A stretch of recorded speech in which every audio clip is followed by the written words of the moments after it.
Who speaks to the other side? Um, what is the other side? Um,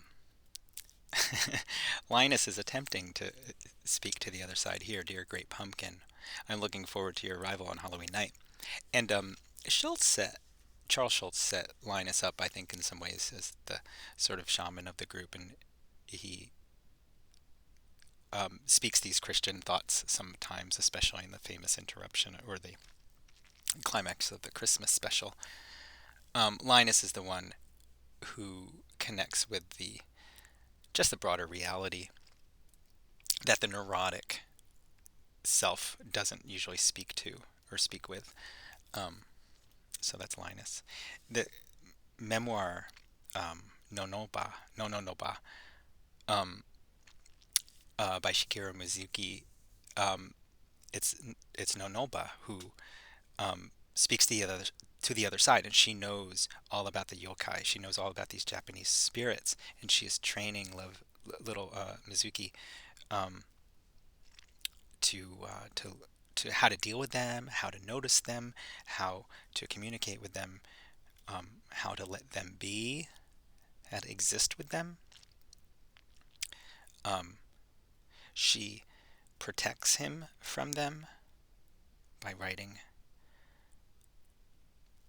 all these characters on his back and front.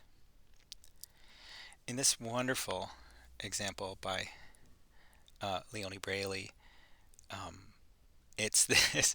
It's called Psychic Hotline, and it's this woman on a standard telephone headset speaking with this ghost. And it's interesting because the two sides are very different, but I'm not sure what side's reality and what side's the other side.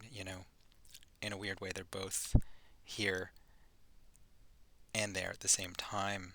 The ghost saying, "I just feel like there's no hope for me," and you'll see the um, the woman speaking or collecting, and responding. Right? Look, I'm doomed to wander the planet completely alone for all eternity. Right? Okay. First of all, I'll let you know that that is 100% not true. I'm also getting that what you're feeling is actually more to do with your father than anything else. So again, yeah, psychic hotline. She's got the sort of direct line to what is real, the reality that no one sees. The ghost can't see it.